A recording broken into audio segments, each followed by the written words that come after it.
Mayong adlaw. Welcome sa GCAF Online. Palihog ko abri sa inyong mga Biblia sa Matthew 16, 24 to 28. Ato na po tan-awon balik kanina passage. Ato man i-continue ang ato ang sermon from last Sunday.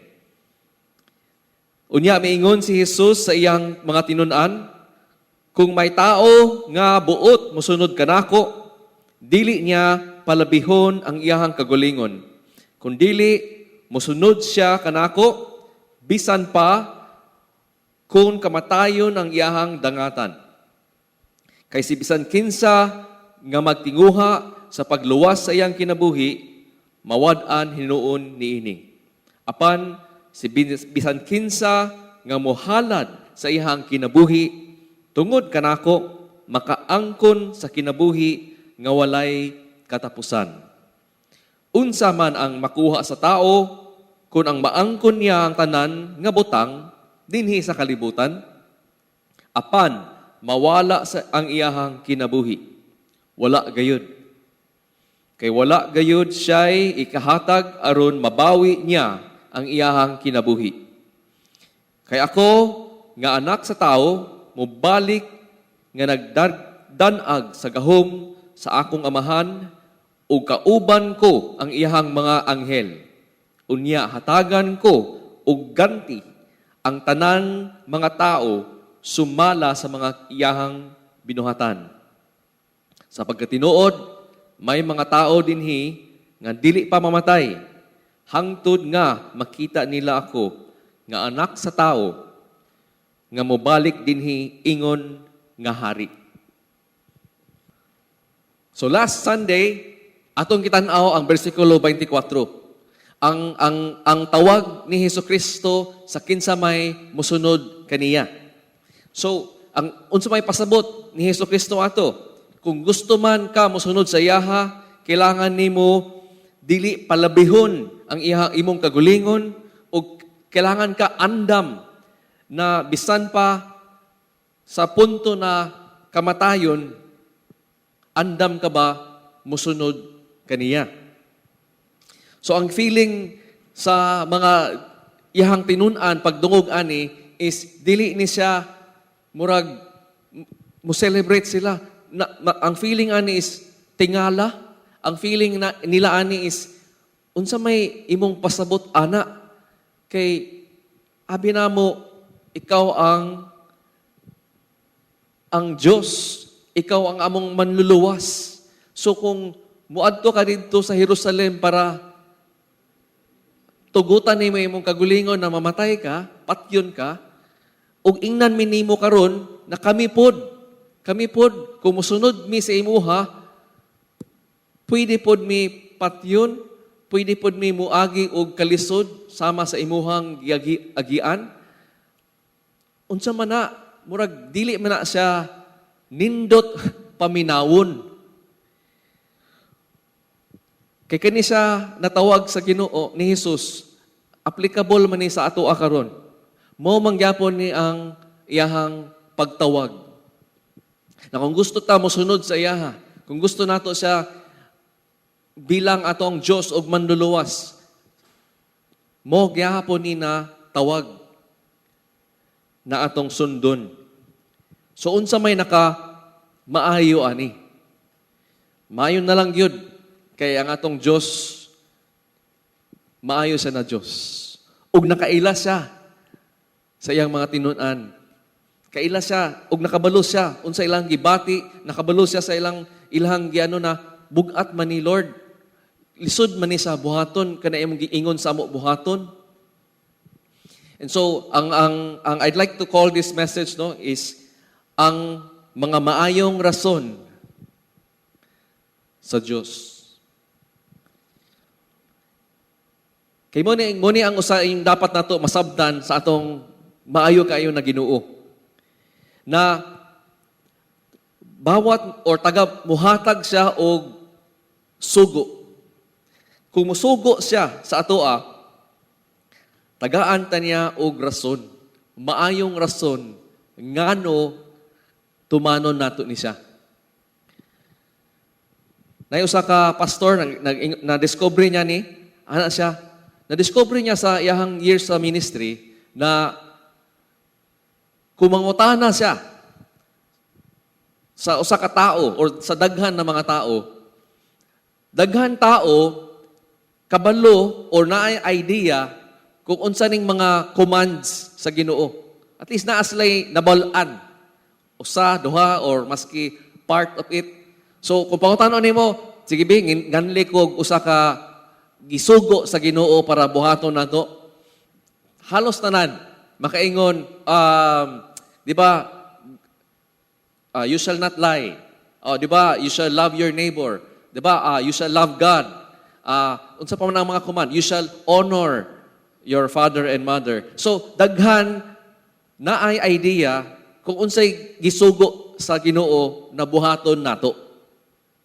Pero kaning pastor na discover niya na kung iha karong pangutanon, kabalo ba ka sa rason? Nganong buhaton na nimo? Kabalo ba ka sa rason nganong gi-command na sa Ginoo na atong tumanon? So katong pastor, iyang na-discover na gamay lang ang makahatag sa rason na giingon sa Ginoo nganong tumanon ang iyang sugo. Muni iyang binuhatan sa atong Ginoo, muni siya, ihaning ugali. Tanawa sa Genesis 2. Dito ang story ni Adam. Gisugo niya si Adam na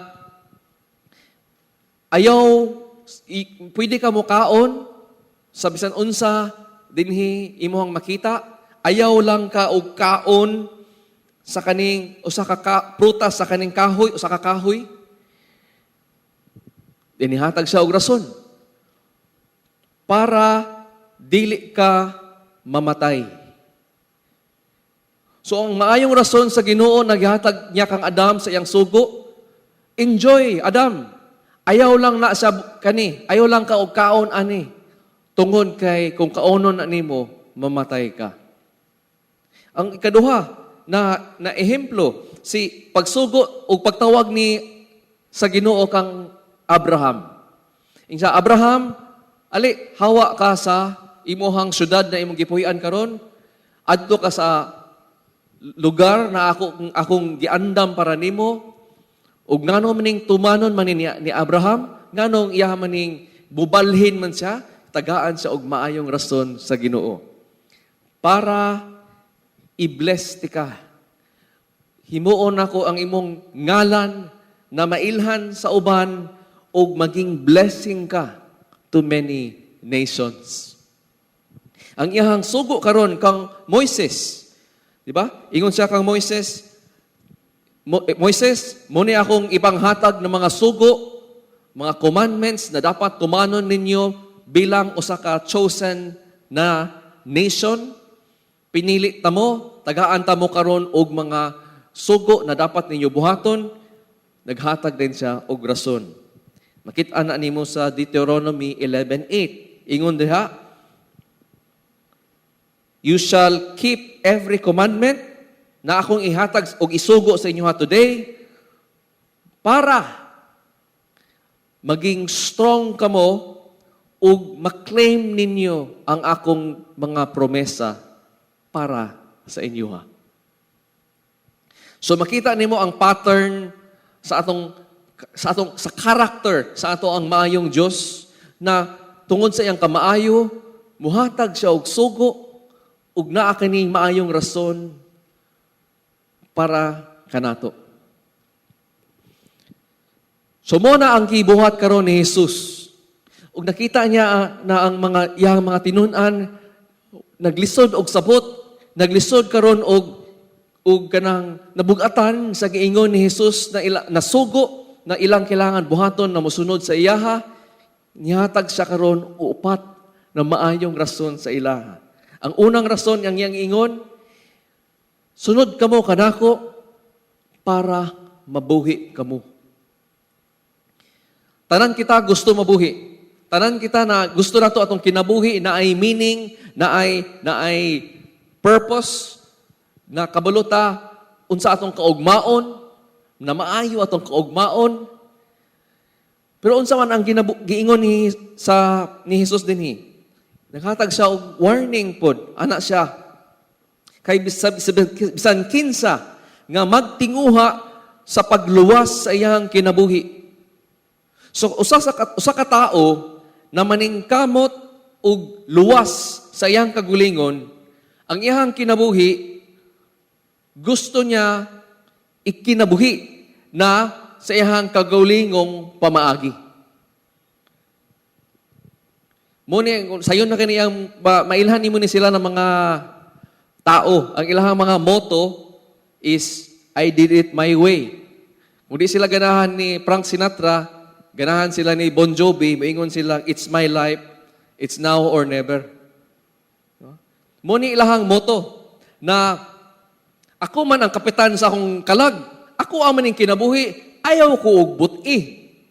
So, ang ilahang paningkamot is, gusto ko na mabuhi din sa kalibutan sa akong mga pamaagi. And muna karon ang giingon ni Jesus na kung muna ang imuhang buhaton, mamatay ka. Pero kung gusto ka, kana man imong gusto yun, wala giingon ni Jesus no na dautan, ingon siya, maayo man na imong gusto na mabuhi ka. Mo po na ang iyang misyon para masalbar ang imuhang kinabuhi. So ingon si Jesus, sunod sa ako kay mora ni ang pamaagi para masalbar nimo imuhang kinabuhi. Mo man na ang promesa sa sala. Ingnon ka sa sala, ikaw ang kapitan sa imong kinabuhi. Ikaw ang naa sa kontrol. Kung imo nang isurrender ang kontrol, wala na siya lami na kinabuhi. Wala na siya nada. Pero ingon pa sa Romans 6, aman ka gidala sa sala. Naman ka gidala sa imong pag-insistar sa kinabuhi sa imong kagulingong pamaagi, naman ka napadulong. Ug atod pa sa Romans 6, gidala ka na sa sala. Dili ikaw ang master, kung dili ikaw ang aliping sa sala, iyahan na kang gidala sa mga binuhatan na karon imo nang gikaulawan. Ug dili lang kanya dadon na mapakaulawan ka, ang sala is such an evil, terrible master. Ang sala, dalon kanya sa kamatayan. Muna na ang resulta sa tao na mo insistar na iyahang kagulingong pamaagi ang sa iyahang pagkinabuhi, mamatay na noon siya.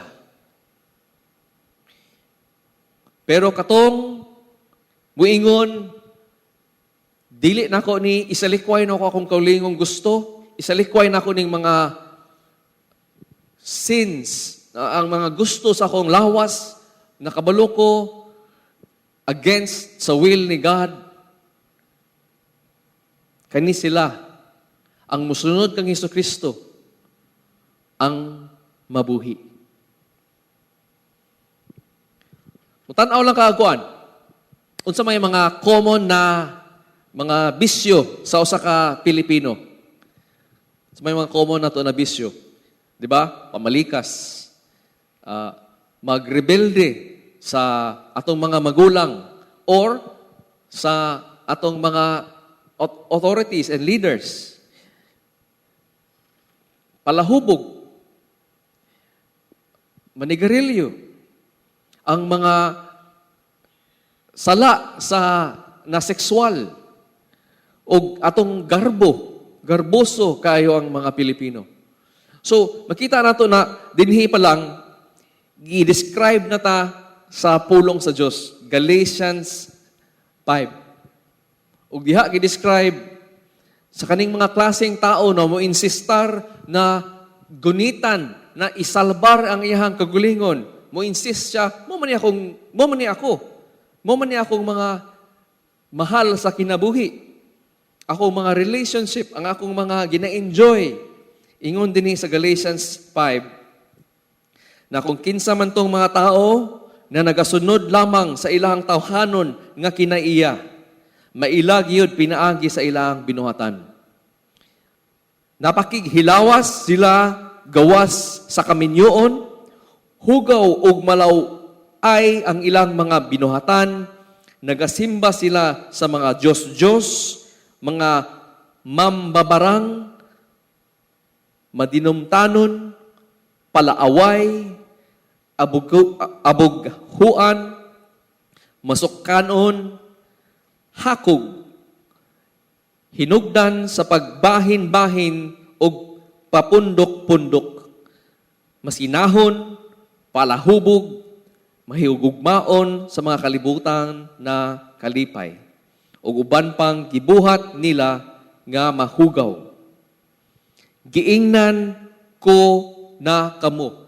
Kaniadto o karon pasid-an ko kamo pag-usab.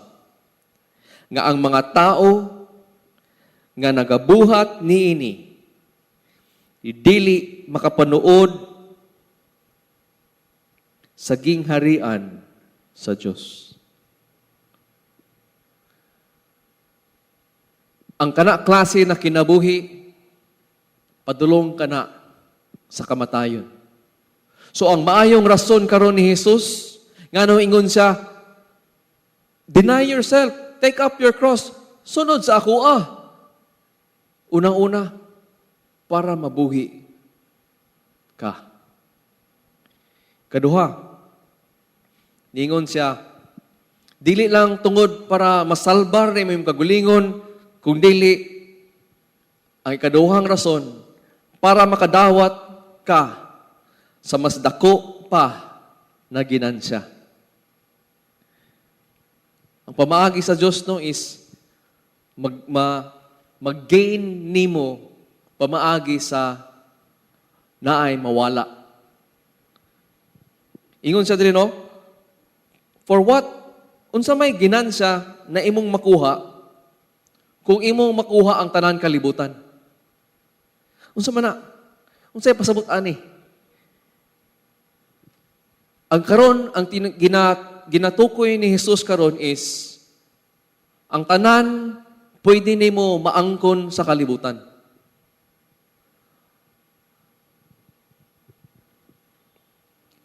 Kung ang usa ka tao gusto niya mas igusto niya ang tanan na mga butang dinhi sa kalibutan komparar kang Jesus. Ang giingon ni Jesus karon is, kung maimuha na tanan, kung maangkon nimo tanan, imong naabot ang tanan pangarap nimo sa kinabuhi. In other words, kung imo ang nabuhat tanan. So, yang gihatag na senaryo is, sige, mo imong gusto, ang tao na gusto na yang angkonon ang tanan kalibutan, sige, kung baka sakali imong naangkon tanan. Ikaw na itag-iya sa pinakadako na mga korporasyon or mga negosyo. Imuha na tanan ang gahom dinhi sa kalibutan. Ikaw na ang the most powerful, the richest man sa tibuok kalibutan. Sige, imuha na. Naabot nimo tanan ang imong gusto. Unya namatay ka. Ug sa dihang namatay ka, giatubang nimo ang buhi na Dios. Si Jesus na siya na karon ang maghukom sa imuha. Ang buhaton sa usa ka tawo na nagatubang na karon sa Dios, ani na adlaw, makaingon, Lord, gusto ko mabuhi. Ako umang katuok tanan ang akong nakuha, o naabot sa kinabuhi, akong tanan kwarta, akong tanan mga gamit, akong tanan mga yuta, ako tanan ng mga pamilya, relationship, ako nang isurrender sa imuha. Akong ihatag sa imo. Just, Lord, just save me. Ug sa diha, ingon ni Jesus, ang iyang tubag, unsa man ang iyang itubag sa usa ka tawo na moingon kang Jesus, akong ihatag sa imo tanan ang unsay naa sa ako ah. Ang tubag ni Jesus,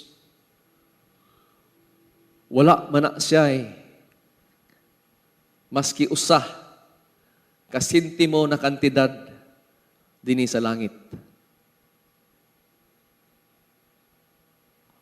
Walay maihatag nimo, walay kwarta, walay yuta, walay bisan unsa diri sa kalibutan na imong mahatag para sa imong kalag.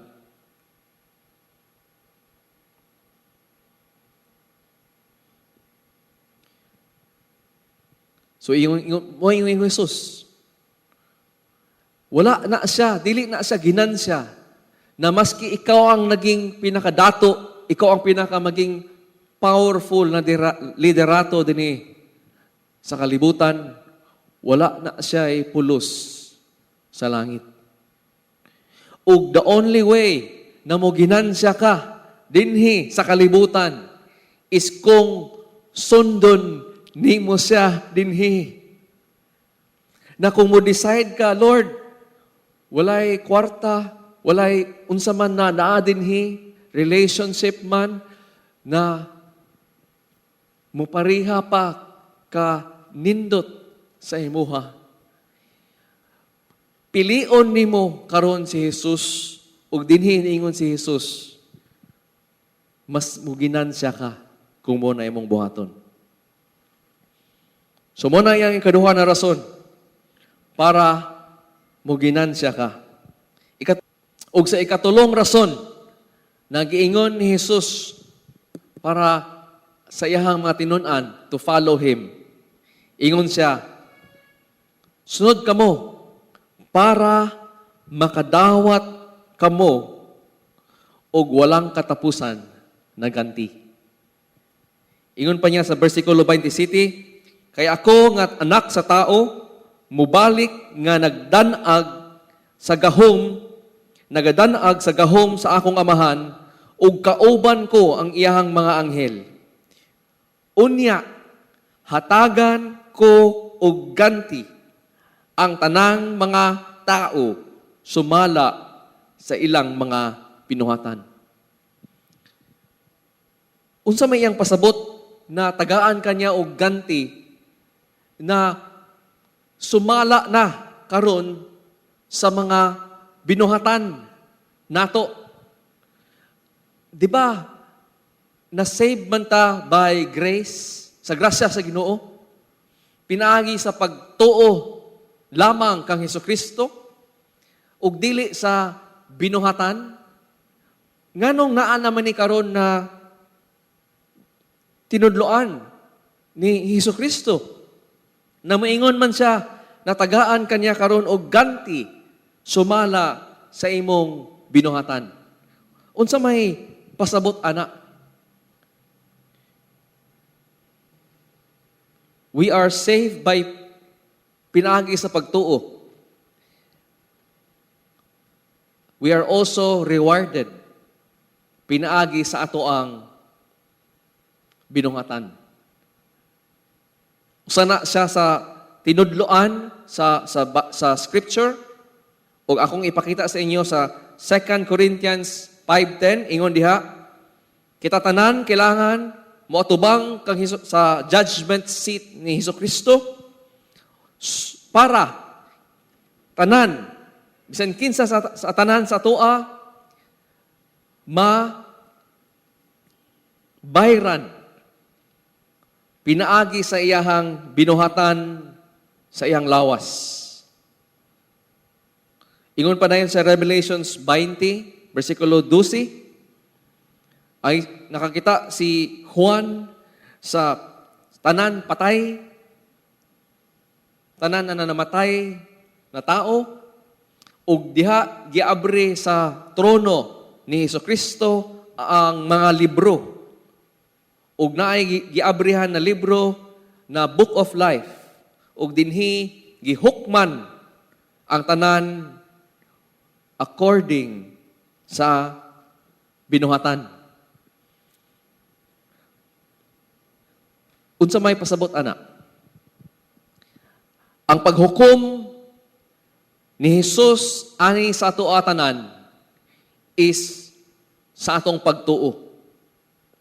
Ang atong pagtuo na ihalang i-honor is nagtuo bata sa iyaha bilang Dios ug manluluwas. Ug diha salbar ka, imong kalag salbar na. Pero karon hukman karon niya kung tinuod ba ang imuhang pagtuo kaniya.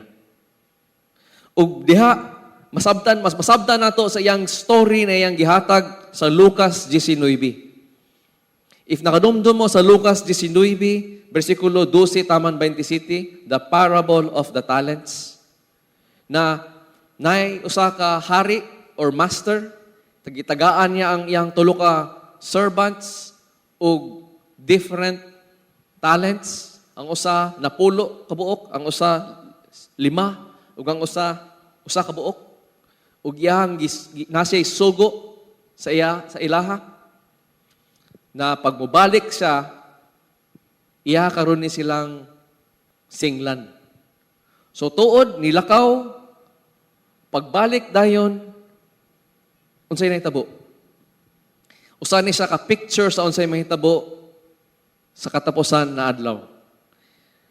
Nato nakita na naay duha ka servants na gitagaan og reward sa Ginoo. Tungod sa ilahang pagtuo sa iyaha, ug ang reward karon is base sa ilahang gibuhat sa unsay gihatag sa Ginoo sa ila. Ug diri po nato makita sa ikatulo na servant na gihukman karon sa Dios. Tungod sa iyang pagtuo, nakita sa iyang binuhatan, dili tinuod. So muna siya, ang reward o ang punishment na madawat ni giingon ni Jesus ani na adlaw, na kung gusto man kita mabuhi, kung gusto man ka na mas dako pa imuhang ginansya kaysa sa tanan, sa lapi diri sa kalibutan, kung gusto man ka na ang imuhang reward na madawat dili mabawi sa imuha, ug naa kay kinabuhing walang katapusan, ang giingon ni Jesus, mo kani ang mga maayong rason na sundon nimo siya. Ug ikaupat, ug ang final na rason gihatag ni Jesus is, ingon siya, mura ni siya kanang kung sa salida pa or sa sinihan pa, advance screening. Nagitagaan niya og advance screening ang iyahang mga tinun-an na naminaw siya ani na panahon. O kita pod, tungod kay gisulat man ni Mateo, kita pod karon nakakita unsay og nakadungog, unsay ilang nadunggan ug unsay ilang nakita. Na ang ingon ni Jesus na sa ilaha is maski buhi pa mo karon, naa sa inyo dinhi makakita sa akong kinsa o sa akong titibuok na glory. Ug mo na siya, ako na siyang i-save for next Sunday. Pero kung ako lang tagaan og kanang advanced screening lugar, ang giingon ni Jesus no na naay adunay na moabutay the glory ni Jesus sa iyang pagbalik. Naanay nakakita ani. ug tungod sa ilang nakita na usab ang ilahang kinabuhi, andam na sila musunod kag Jesus maski unsa man ang ilang i-give up. Ug mo kana karon ang mga upat kamaayong rason na gihatag ni Jesus para sundon nimo siya. Nigaan ba ang iyang sugo? Kay mo man ang ingon, di ba? Kung iyang invitation sa ato tanan, kung kinsa man sa inyo nabugatan na sa kinabuhi, kung kinsa man sa inyo diha kapoy na sa inyong pagkinabuhi, sa inyong kagulingong pamaagi, ang iyang ingon is, ali ka mo. Kay tagaan ta mo og tinuod na pahulay. Ali, sunda ko. Kaya nga ako ang yoke. Dali ra. Gaan ra. Ug dali ra niya ako ang mga pamaagi. Kay ngano? Kay naamang ko'y mga maayong rason para lang kaninyo na i-bless ta mo kung musunod ka mo kanako. Maayo kaya nga itong Ginoo. Make the choice today. Ayaw dugay-dugaya. Sunod sa iya. Love Him. Love God with everything. That is the first na iyang kanindot kay na invitation sa tua. Ihatag imong pagtuo kang Jesus bilang Diyos ug manluluwas. Ug maimuha kani tanan ang iyang ingon na rason. Magampo kita. Lord, salamat Lord sa imuhang pagkamaayo na ikaw ang Diyos na dili lang magsugo o dili man lang man nimo kami ingnan unsa ang rason kundi tungod sa imong kamaayo, sa imong grasya, imo kaming i-include, O Lord, sa imuhang maayo na plano. Tagaan nimo og blessing na maski dili kanina mo ni siya deserving sa kanina imuhang pamaagi. Tungod Lord, ikaw ang Diyos na gugma, ang Diyos na grasya. Nindot kayo ang invitation ni Jesus, O Lord. Abrihi ang mong mga mata na makakita unsa ka kanindot. Among kasing-kasing, Lord, humuka na makita namo unsa ka mas mahal o mas dako na kantidad, maski unsa man ang dinhi sa kalibutan. Ug tagaay kami sa pagtuo na sama nilang Pedro, sama nilang Juan, nisunod sila kanimo, gibiyaan nila tanan. Ug mas dako ang ilahang ginansya ug ang ilahang ganti na dawat nila tanan. Salamat, Ginoo. In Jesus' name, amen.